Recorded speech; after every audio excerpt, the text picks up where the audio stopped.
Weight loss பண்ணிட்டு இருக்கீங்களா? கண்டிப்பா இந்த இன்ஃபர்மேஷன் உங்களுக்கு ரொம்ப யூஸ்ஃபுல்லா இருக்கும். வெயிட் லாஸ் பண்றதுக்கு அது என்னன்னு சொல்லிட்டு பாத்தீங்கன்னா, வாட்டர் வந்து பர் டேக்கு எவ்வளவு எடுக்கணும், ஏன் எடுக்கணும், அதோடைய வெயிட் லாஸ் பண்ணும்போது அது என்ன யூஸ் அப்படின்னு சொல்லிட்டு நம்ம இப்போ பார்க்க போறோம். அதுக்கு முன்னாடி என்னோட 30 days சேலஞ்சில் ஜாயின் பண்ணி வெயிட் லாஸ் பண்ணணும்னு நினைச்சீங்களா, தாராளமா வாட்ஸ்அப் பண்ணலாம். இப்ப நான் சொல்ல போற விஷயம் எல்லாருக்கும் ரொம்ப யூஸ்ஃபுல்லான ஒரு பேசிக்கான விஷயம் தாங்க. என்னன்னு பாத்தீங்கன்னா, நீங்க 20 kgக்கு வந்து 1 லிட்டர் பர் டேக்குன்னு சொல்லிட்டு கால்குலேட் பண்ணி உங்களோட வெயிட்டுக்கு அந்த வாட்டர் வந்து பர் டே இன்டேக் பண்ணணும். அடுத்து இப்போ நீங்க வந்து பிஃபோர் ஃபுட் வந்து வாட்டர் இன்டேக் பண்ணீங்களன்னா உங்களுக்கு ஃபுல்ஃபில்னஸ் வந்து கொடுக்கும். அது மட்டும் இல்லாம ஓவர் ஈட்டிங்க வந்து கம்மி பண்ணும்.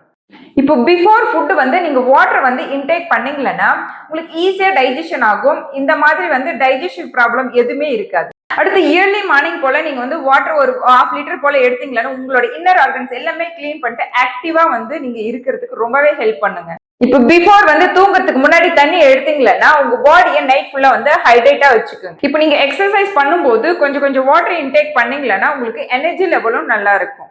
நெக்ஸ்ட் வீடியோல தூக்கம் ஒரு பர்சனுக்கு வந்து எவ்வளவு தேவை, அதுவும் வெயிட் லாஸ் பண்ணும்போது எவ்வளவு இம்பார்ட்டன்ஸ் சொல்லிட்டு பார்க்க போறோம். அதுக்கு முன்னாடி இந்த மாதிரி யூஸ்ஃபுல் இன்ஃபர்மேஷன் டெய்லி நீங்க தெரிஞ்சுக்கணும்னா ஃபாலோ பண்ணிக்கோங்க.